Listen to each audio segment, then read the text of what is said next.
Hello? All of his co-workers were gone. What could it mean?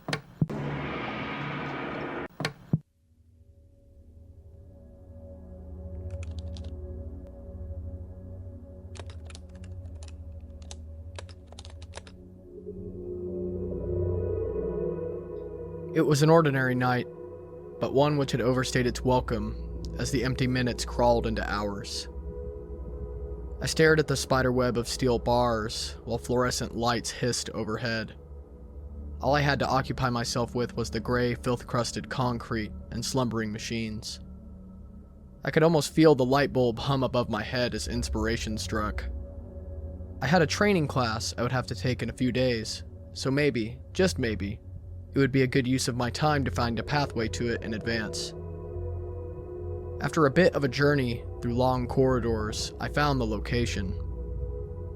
I then began a trek back towards the familiar territory which I assumed would be in the direction I was heading. I was half right. I found myself entering what felt like a completely bizarre realm I had never seen before. It was a sprawling office space, lit dimly, and completely barren of people and sound.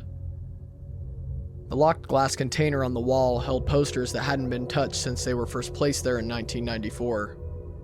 I shuddered a bit, because that was the year I was born. The ceilings were caving in with water damage, insulation and electrical wires dripping down towards the floor. The carpet was covered in various assortments of junk, all old in origin. The air stank with mildew. Every corner was full of dark offices and hallways that opened like hollow eye sockets to watch my every move. I had the sneaking paranoia that if I remained in that space for much longer, that I might never return. I made my way quickly, but shared the tale with my coworkers who also had no idea of its existence. According to my coworker's dad, it was originally a big bustling office space full of engineers and planners. That was until the black mold started getting everyone sick, and it had to be abandoned. The backstory only confirmed what I already knew, that I had just discovered a liminal space at my work. For those of you who may be unaware, liminal spaces are a curious modern phenomenon. Liminal means threshold or boundary, like being on the borders of a different place or in a transition between one state and another. The concept encompasses nostalgic areas, as well as eerie ones that almost don't feel real, like looking at an illusion or even a dream. Empty gas stations, playgrounds at night, grocery stores, airports, hotels, rest areas, the list goes on and on. Few liminal spaces, however, are quite as noteworthy as the Backrooms. The Backrooms, as of this moment, are a prevalent instance of internet folklore. The story behind them is as follows. If the conditions are right, one can glitch out of the boundaries of reality and end up somewhere they were never supposed to be. A place where they will be lost forever. A place full of just endlessly repeating empty rooms with no way out. Like an infinite labyrinth. Have you ever been afraid to get lost? It's not exactly an uncommon fear, and it is one which the Backrooms tap into. But are they real? Can one really glitch out of the boundaries of reality to find something other? And if so, can anyone truly find their way out of the maze?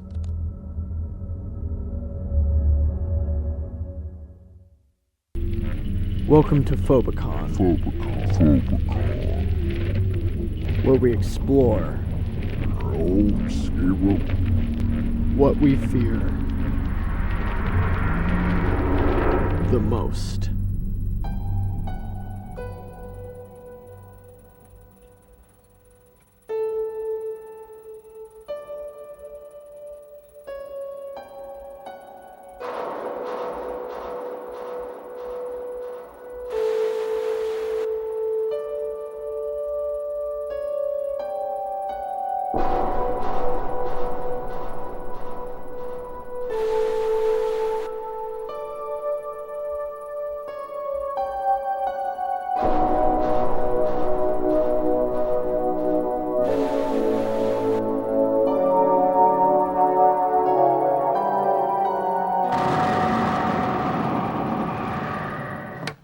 before we begin, please like and subscribe. It doesn't cost you a thing, and you can always back out anytime that you want. Behind this marvel, I included a secret passage.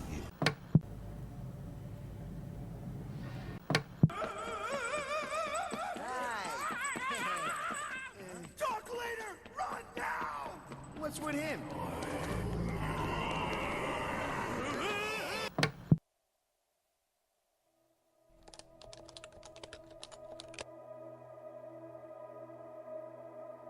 In May of 2019, the following image was posted upon the request for unsettling images on 4chan's paranormal board. Someone else replied, "If you're not careful, and you no-clip out of reality in the wrong areas, you'll end up in the backrooms, where it's nothing but the stink of old moist carpet, the madness of mono yellow, the endless background noise of fluorescent lights at maximum hum buzz, and approximately 600 million square miles of randomly segmented empty rooms to be trapped in. God save you if you hear something wandering around nearby, because it sure as hell has heard you." Even a cursory search about the backrooms on any search engine will likely be rife with icebergs, breakdowns, analysis, video essays, lore videos, wiki entries, Reddit posts, and articles in addition to fan films and video games. It has spawned quite a cult online following with plenty of stories, entries, and expansion upon the concept. However, I will not be focusing upon the new levels or most of this. I will, however, be starting where it all began, with that original image posted in 2019. I'd first like to note that the location of the original image was found by internet sleuths in May of 2024. Allegedly, the picture was taken during the renovation of a former furniture store in Wisconsin in 2003. Roner's Home Furnishings at 807 and 811 Oregon Street in Oshkosh, Wisconsin, changed hands in 1994 to an American hobby shop named Hobbytown. Sometime in 2002, the second floor began renovations till it was transformed into a radio-controlled car racing track called Revolution Racing, with the original layout no longer present. If that's the case, then this should be solved, right? Well, maybe, but maybe not. One thing I find fascinating about studying modern folklore, and particularly that of internet folklore, is that the vernacular and concepts may be steeped in the time period, but they aren't too different from the folklore, stories, fairy tales, and myths of the past. C.S. Lewis, the author of the Chronicles of Narnia, in his book The Discarded Image, argued that cultures don't just get rid of older worldviews because the newer ones are more truthful, but because the older system no longer meets the needs of that culture. Modern people, by this logic, would accept concepts as true because they properly fit their model of how the world works. Running with this line of reasoning, in an age of electronics, simulated worlds, video games, and computer code, I don't find it surprising at all that the Backrooms would use language like that of glitching, source code, and unfinished environments. It reflects the language and concepts we use to understand reality and our relationship to it. Plato had his cave, we have the matrix and simulation theory. So, how can we meet in the middle? Can we interpret the new through the lens of the old and find the truth beyond the fairy tale? Or will we find ourselves lost in the maze never to return? First, let's keep these 2 points in mind about the Backrooms. 1. The Backrooms are a labyrinth. 2. The Backrooms are a place outside of our reality. For now, I'd like to primarily focus upon the first point because it's the easiest to answer. Yes, there are real labyrinths, and there have been since ancient times. Although, it does go deeper than that. The etymology of the word labyrinth is of a pre-Greek origin, the meaning and derivation of which are uncertain. The word does appear to be associated with complex underground structures. The Greek myth of Theseus being guided by the princess Ariadne into the heart of the labyrinth in Crete in order to slay the man-eating Minotaur is so famous that I needn't mention it here in detail. According to the myth, the labyrinth itself was a puzzle-like prison. It was constructed by the master architect and inventor Daedalus, who was so cunning in its construction that even he and his son Icarus barely made it out. When they themselves were imprisoned within it, their only recourse was to make wings of feathers and wax, the result being that Icarus would in his hubris fly too close to the sun, melting the wax and falling from the sky to drown in the waves. Labyrinths, however, are not limited to that of the Greeks, and are in fact quite universal to human history. An Egyptian labyrinth, created by the pharaoh Amenemhet III, who ruled during 1800 BC, was described by ancient historians as follows. The Egyptians made a labyrinth which surpasses even the pyramids. The exits of the chambers and the mazy passages hither and thither through the courts were an unending marvel to us. Over all this, a roof made of stone like the walls, and the walls are covered with cut figures, and every court is set around with pillars of white stone, very precisely fitted together. Near the corner where the labyrinth ends stands a pyramid 240 feet high, on which great figures are cut. Herodotus. It is not so remarkable for its size, as it was impossible to imitate in respect to its ingenious design, for a man who enters it cannot easily find his way out, unless he gets a guide who is thoroughly acquainted with the structure. Diodorus Siculus, 1st century BC. Diodorus was also a historian who claimed that this labyrinth inspired Daedalus to build his labyrinth in Crete for King Minos. The tomb of the Etruscan king Lars Porsena is another building built around 500 BCE, whereby a labyrinth is located. Beneath the base was an inextricable labyrinth, into which if anybody entered without a clue of thread, he would never discover his way out. Marcus Varro.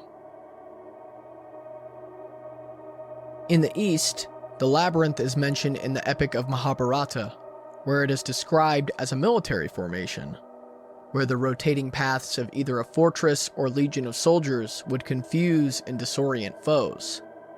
All this to prevent them from reaching the center. Among the Odom people of Arizona, it is the legend of the creator god Iti, who resides in the center of a great maze designed to defend him from his enemies. In addition to these, the Celtic people had their own labyrinths and mazes. In passing through a maze, one is not going in any particular direction, and by so doing one reaches a destination which cannot be located by reference to the points of the compass. According to Irish folk belief, fairies and other supernatural beings can cause a man to lose his bearings. It is when the voyagers have lost their course and shipped their oars, when they are not going anywhere, that they arrive in the wondrous isles. Some labyrinths were found amongst the ruins of Nordic cultures, and it was believed that walking a labyrinth would ensure a safe return for fishermen. I should note that most labyrinths were unicursal, in the sense that they had only one path, rather than several. But this one path could wind and shift, and even confuse, but would inevitably lead back to where one needed to go. In many medieval churches, maze patterns were placed upon the floor, and some who have walked them have claimed that their perception of time and space becomes altered.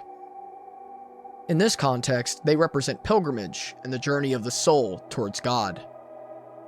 I would like to note that the labyrinth as a symbol, and even as a pattern, is something one can find across cultures, eras, and even continents among the varying peoples of the human family. These patterns emerge repeatedly, regardless of geographical location or history. To many of those who came before us, the labyrinth was linked to life as a whole, and even to that of the cosmos. Symbols associated with this can be found across cultures as talismans and charms, and even upon coins. These labyrinths show that although a path may be disorienting or seemingly difficult to understand, that there is in fact an order and a logic to it, which one must humble oneself before and trust in order to find the way out. Today, the largest maze in the world is that of the Masson Labyrinth, which was built out of bamboo by Italian artist Franco Maria Ricci. The maze also doubles as an exhibit for much of his work. He modeled the maze after many patterns found in labyrinths of antiquity.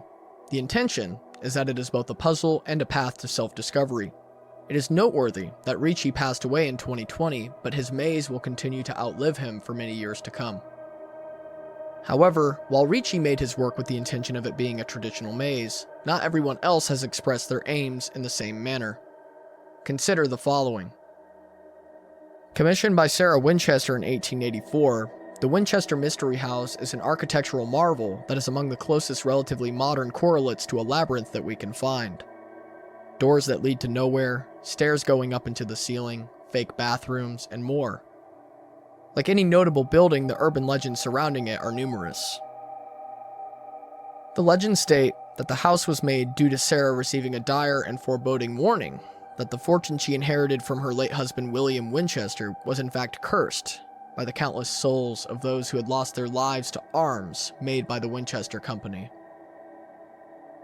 What would then ensue over the rest of her life was a maddening series of construction projects, expensive and ingenious, but without any apparent plan or forethought, whereby the 2-story farmhouse would soon become a veritable 6-story house of horrors.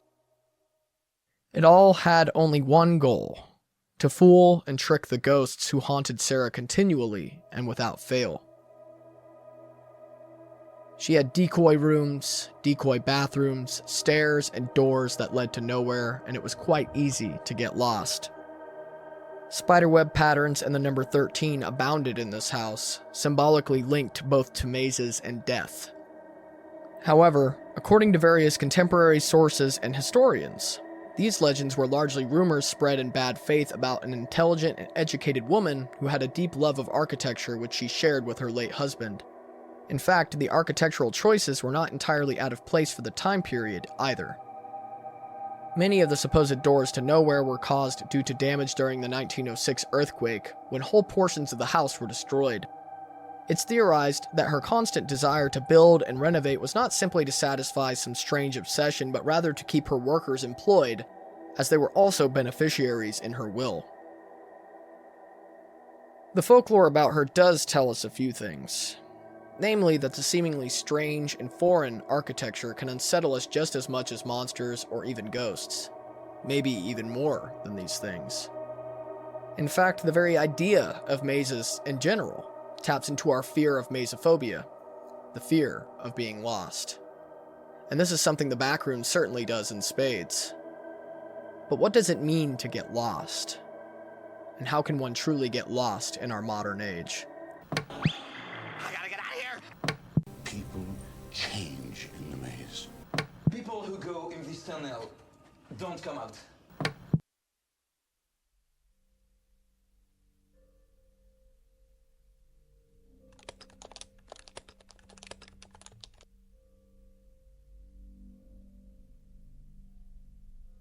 A cursory glance at the definition of the word lost will find the first entry stating, unable to find one's way.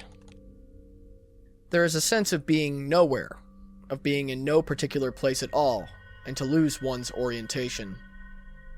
This fear of being lost is itself a primal and instinctive one. If one got lost in the wilderness, it could spell gruesome death, especially after dark. This very thing is something hikers and wilderness experts know well, that navigation and orientation are as essential to survival as food, water, or shelter.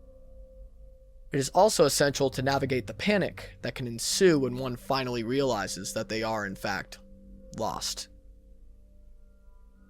In his book, Lost Person Behavior, Dr. Kenneth Hill describes 5 states a lost person typically experiences. Separation. The individual realizes that they are no longer close to other human beings and may feel they are unable to get to them. This may feature the initial attempts at reorientation. Isolation. The subject begins to feel lost and that they may have to handle the situation on their own. Deviation. The person begins to act irrationally and upon unpleasant emotions. This may involve denying their situation or acting impulsively in an attempt to save themselves. Deprivation. Psychological panic and feelings of doom can occur in this stage as the emotional parts of the brain take control over the logical. Realization.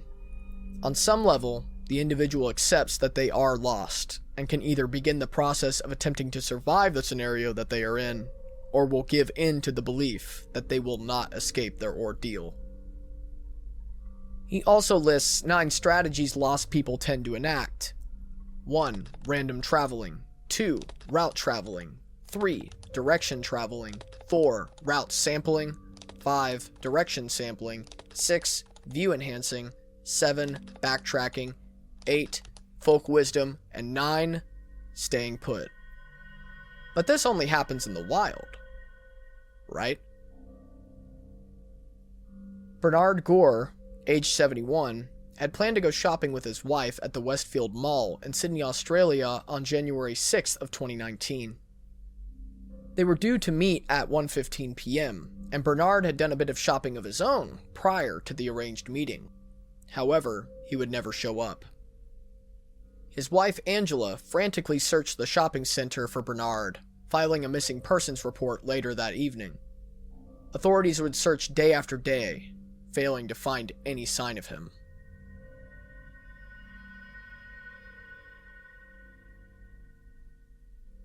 A maintenance worker while in the fire escape stairwell would find his body. Bernard had likely passed away sometime between January 6th and January 9th. However, it is important to note the situation Bernard found himself in on that fateful day. Bernard, while wandering through some of the storefronts, ended up walking through a door which led to the fire escape stairwell. This fire escape was a series of hallways, corridors, and stairwells that stretched for miles. This area of the mall lay lurking behind every storefront and went all the way up to the 6th floor and all the way down to the basement. Entering this area is exceedingly dangerous if you aren't a member of the mall staff, as there is no clear signage or directions for how to get out of this place.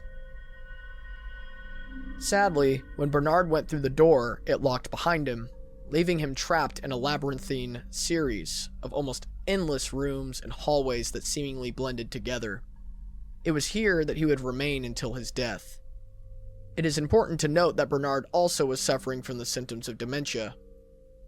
He could have experienced the 5 stages of lost person behavior in sequence, but we do know that he picked one strategy. He stayed put where he was until his death.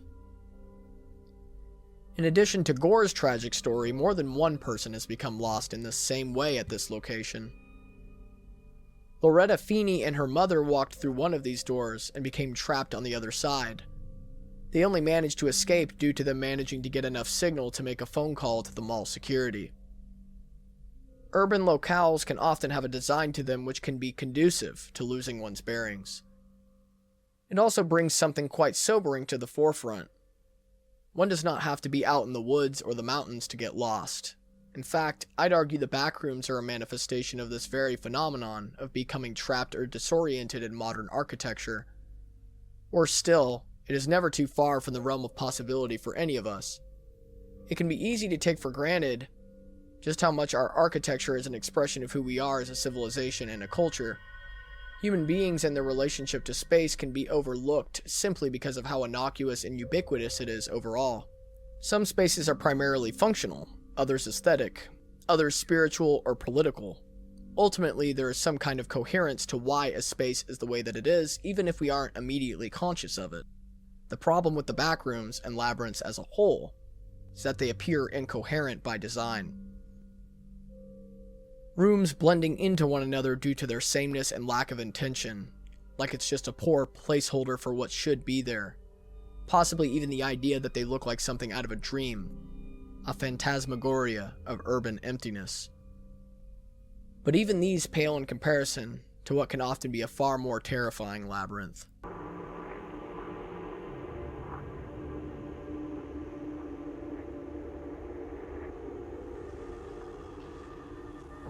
The thought of being trapped and lost within miles of pitch-black chambers and tunnels beneath the earth is something I dread more than I can care to admit. I generally enjoy hiking and exploring the wilderness, but tunnels, caverns, the dark and horrible intestines of the earth may leave me without any manner to get my bearings. And the sensation of being stuck away from light and life maybe is closer to my fear related to these things.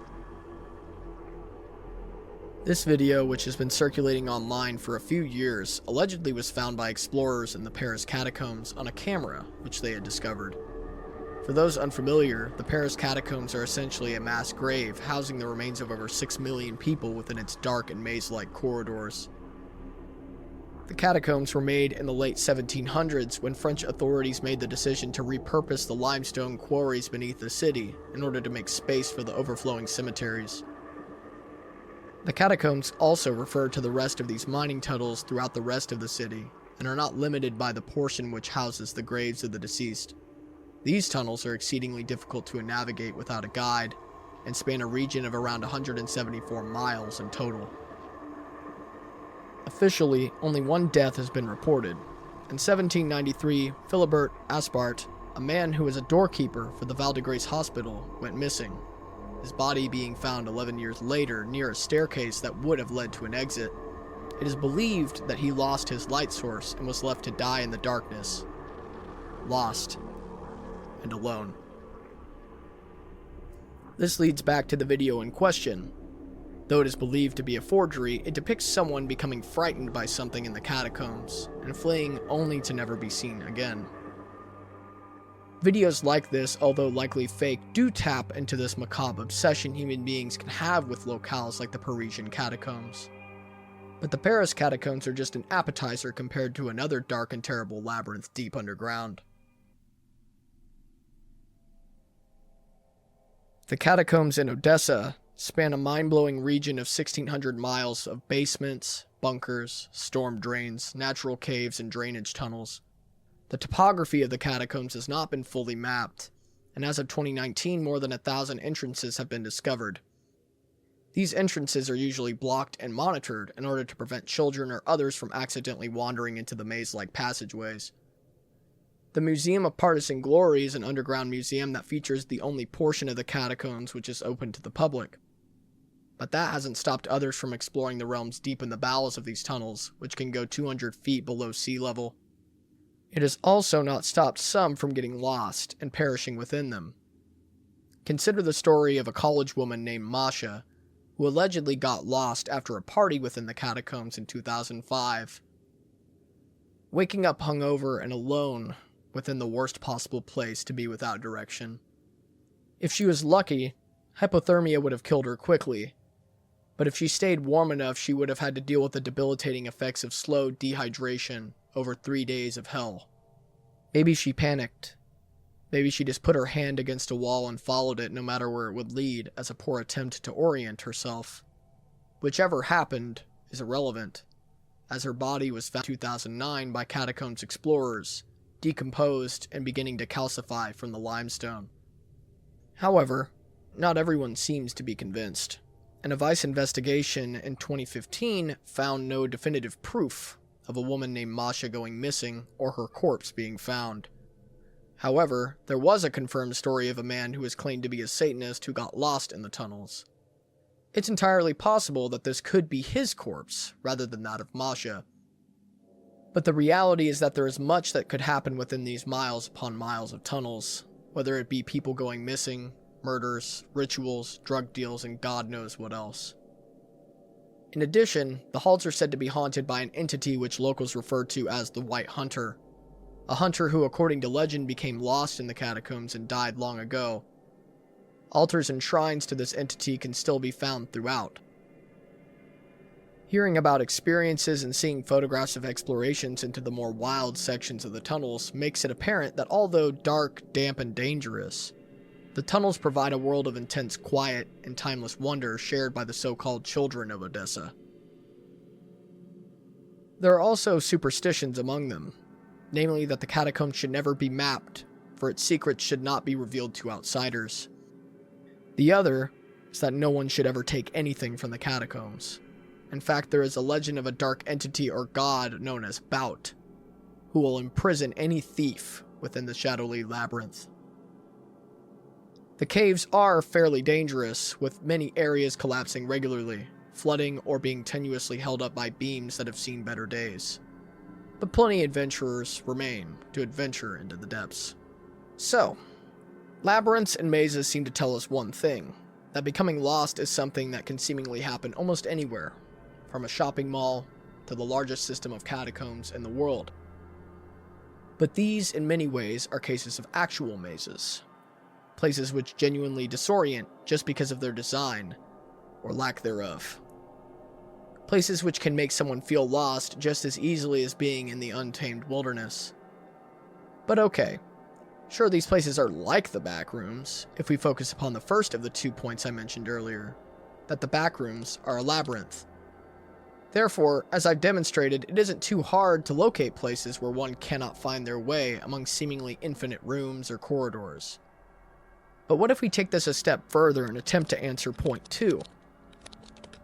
That the Backrooms are a place outside of our reality, and if the conditions are right, one can enter them. We're inside a computer program? Is it really so hard to believe?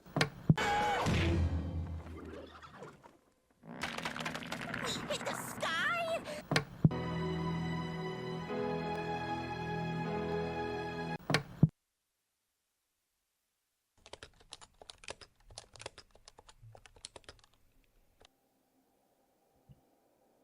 In the lore about the Backrooms, a term is used which is referred to as no-clip. Within the context of game development, when a character piloted by a player travels through the simulated environment of the game world, there are certain rules the developer may intend for the player to follow, which will make the experience not merely controlled, but avoid possibly breaking the entire game world. One of these is that of collision detection. You can think of this concept as that of boundaries, roadblocks, walls, or guardrails. Similarly to how a guided tour through the catacombs or a historical site may only allow you to explore a certain portion of the area, collision detection helps prevent the player from going off the map, so to speak. What no-clip means in this context is just that, to go off the edge of the map into the wilderness by bypassing the normal boundaries of the game. To go backstage, if you will. Here, there be monsters. In many ways, one can liken this to trespassing or venturing into the realm beyond that of human beings, which one can find in myths and legends. In video games, this area outside the map can often be eerie, unfinished, or full of strange things the creators never really intended the player to encounter. It can also be dangerous and result in being trapped outside of reality. This is, in many ways, what the Backrooms taps into even more than labyrinths. That of journeying past the barriers of our realm into worlds beyond, and being unable to ever return. Being forever lost. It's worth noting the innumerable cases of myths and folklore of people venturing into the other worlds and being punished. In the tale of Psyche and Eros, Psyche is punished for breaking the rule that she can never see her lover Eros. In the tale of Persephone, she consumes food only meant for the dead and thus is cursed to spend half the year in darkness and half the year upon the earth. One notable case of this kind is that of fairy circles. While these rings of vegetation or fungi have a plethora of scientific explanations as to their existence, I'm more interested in the deep well of folklore surrounding them. To many peoples of Europe, fairy circles are a phenomenon that functions similarly, with people being punished or trapped by trespassing into the fairy realm. One story has a farmer becoming trapped in the fairy realm and even marrying a fairy after trespassing into a circle. Others may either never escape, or if they do, find that weeks or years have passed in their absence, though in their perception it only felt like hours. Similarly, the Greeks had myths of heroes venturing into the land of the dead in order to accomplish some great deed. In the case of Orpheus, it was to regain the soul of his departed wife. However, Hades grants his wish only if he can reach the gates of the underworld and leave without looking back at his beloved. He, however, fails at this, and is punished by his wife never being able to leave the land of the dead. Another tale is that of the Finnish Pakasaivo Lake, the bottom of which was believed to be an entrance to the underworld. Story after story features the possibility of human beings venturing into unknown places outside of space since ancient times. Story after story communicates a worldview of other realms parallel or overlapping with our own, with their own rules and their own inhabitants. Story after story also depicts venturing into these places as an act fraught with mortal peril for those involved and is best avoided. But do we have any stories of our own in the modern day? Surely not, right? The answer might surprise you. In the state of Michigan, there is an extensive series of tunnels of varying sizes and scale. some of the largest being for the Central Railway, along with the decommissioned and sealed pedestrian tunnels in Detroit. But according to an urban legend, something sinister lurks beneath these tunnels just waiting to be found. The story goes that somewhere there is an entrance to a place outside of reality known as the Michigan Blue Hell. Similarly to that of glitching out of a video game, the Michigan Blue Hell is another dimension accessible either via some obscure hidden tunnel or, according to some Native American folklore, possibly even beneath Lake Erie. Much like the Backrooms, if you enter this place, you may never return. Some versions of the tales involve being eaten by a snake spirit who allegedly originates in local Native American folklore. Although I've been unable to track down or corroborate any local legends associated with this theory aside from the urban legend of a possible cryptid inhabiting Lake Erie known as Bessie.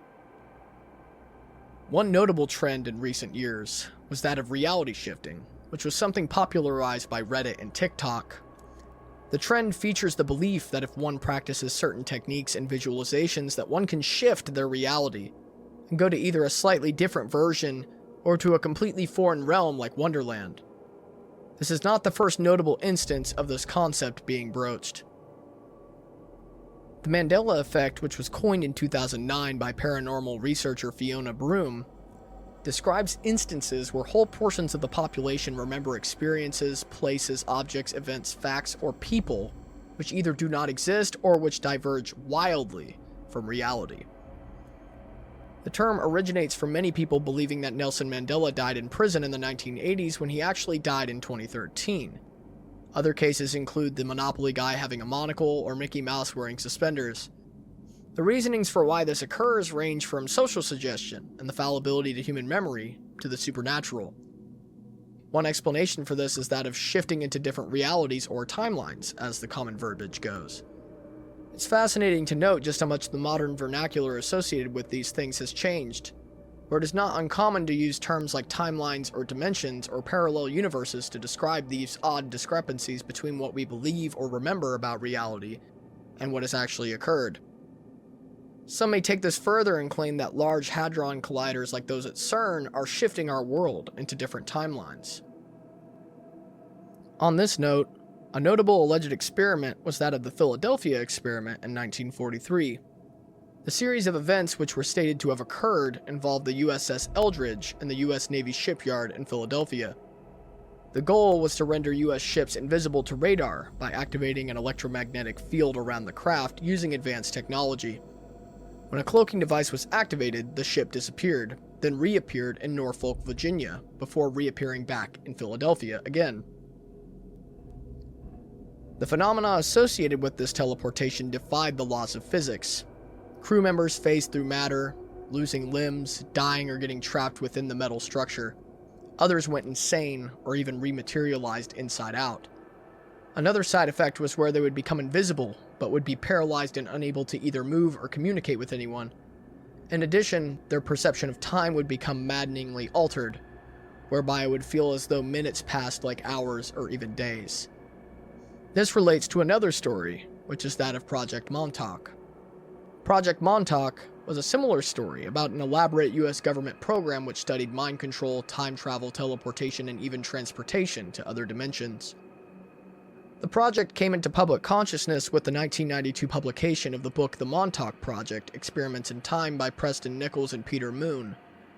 Allegedly, the project picked up where the Philadelphia experiment left off. Nichols and Moon state that between 1971 and 1983, a series of experiments were performed upon kidnapped teenagers at Montauk Air Force Base, which is now Camp Hero.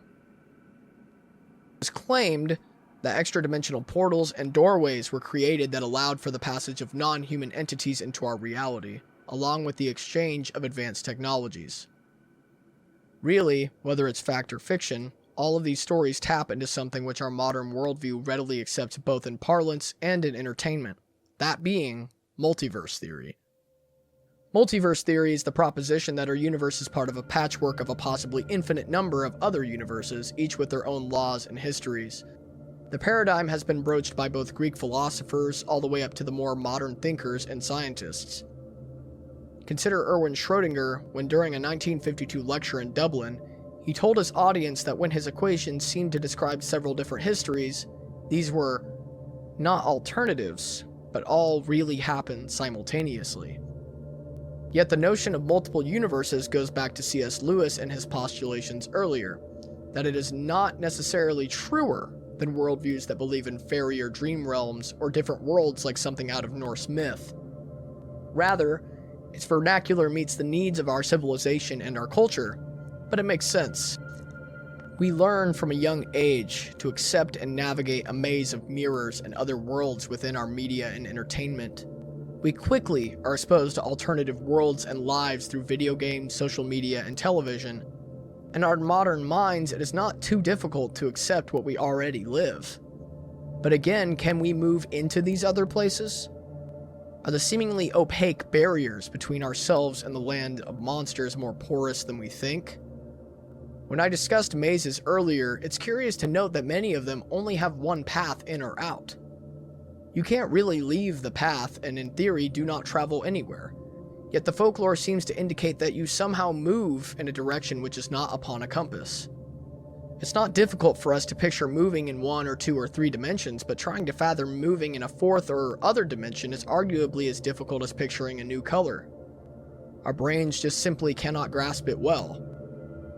That being said, just entertain the following notion. Labyrinths, while not providing much coherent orientation in 3 dimensions, do provide movement in a 4th or higher dimension. It's almost like a pattern depicting a shifting of realities, of moving somewhere but in a direction which is not on any map. Recall what I quoted earlier concerning Celtic labyrinths. They are not going anywhere. They arrive in the Wondrous Isles.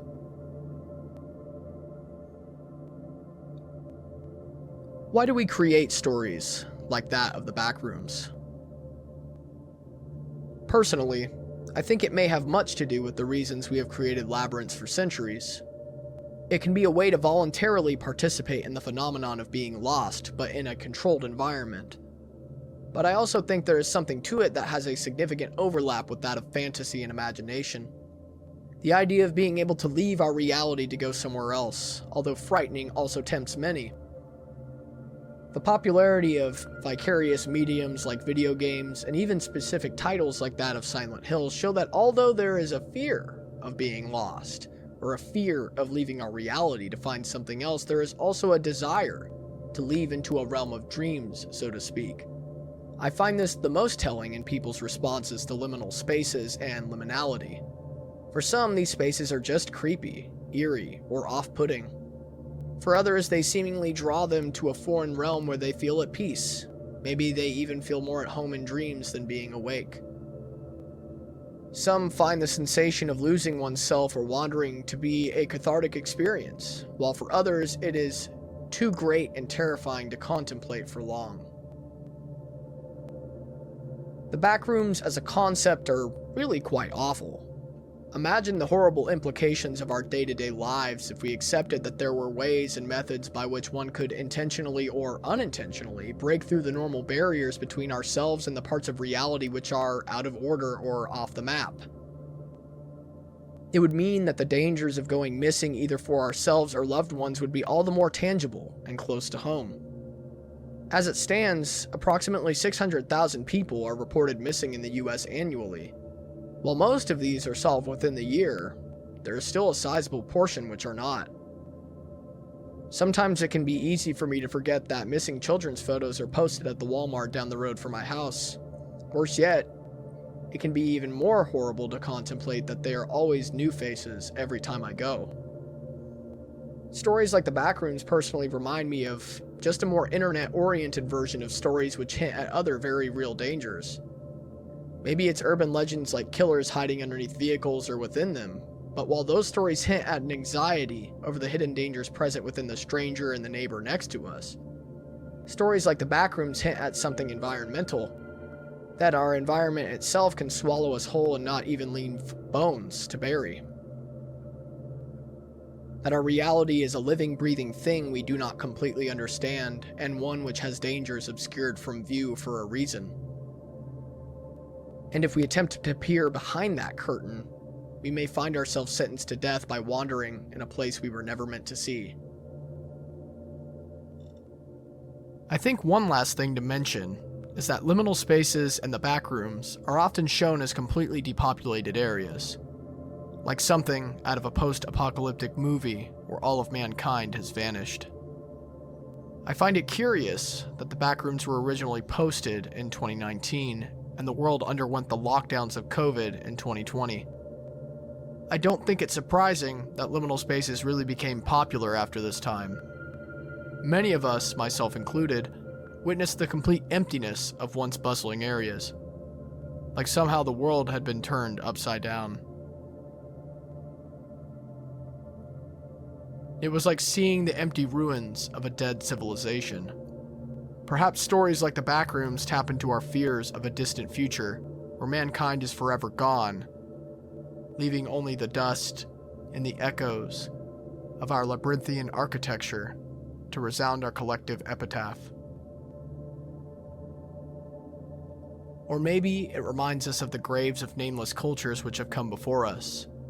Or maybe it's a deeper reminder of the scar which loneliness in our day and age leaves upon us all, where all we have is walls, hallways, and the reminder that we are the only ones left, and that it is only the sound of our own footsteps we have to break the silence and the nothing that we have found ourselves in.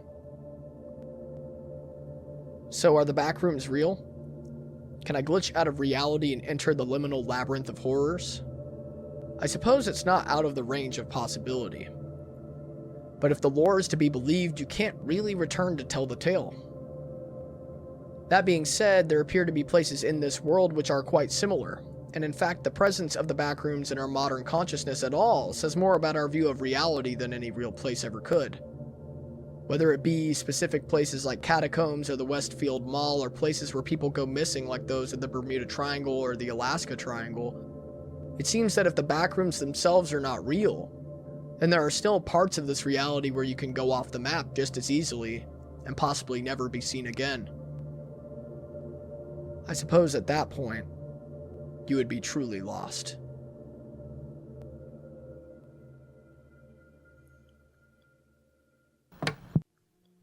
If you've made it this far, thank you for tuning into the whole story. This topic was a bit different from the previous one, and I dare say that it was like a maze just to perform the research. With that said, I've wanted to make content which explores themes within certain fears and find interesting stories that perhaps entertain and perhaps terrify. There are many threads of investigation that I briefly touched on in this video, and I hope to try doing deep dives into them in the future. I hope this video resonated with you or some part of your life. Have you ever been lost? Be sure to let me know your experience in the comments below. In addition, if you have any fears, phobias, topics, or stories you would find it interesting for me to perform a deep dive on, I'd love to hear them. As always, this has been your host BC, and I'll see you again in the next chapter of Phobicon.